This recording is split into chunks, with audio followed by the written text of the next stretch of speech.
Hola amigos, ¿cómo están? El día de hoy les voy a enseñar los pronombres personales en lengua maya. Iniciamos con yo y se dice de la siguiente manera.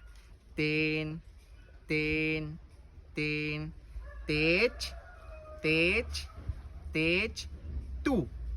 Leti, leti, leti, que significa él o ella. Letiop, letiop, letiop, que significa ellas o ellos. Teesh, Teesh, Teesh, que significa ustedes.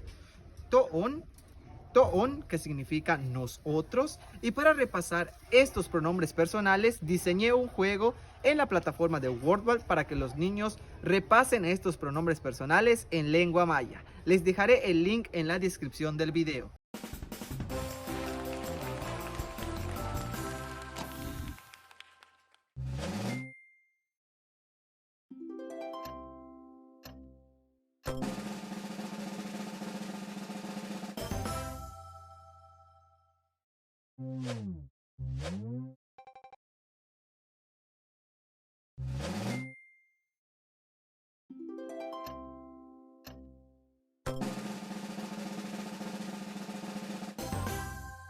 Malo, Canantaba.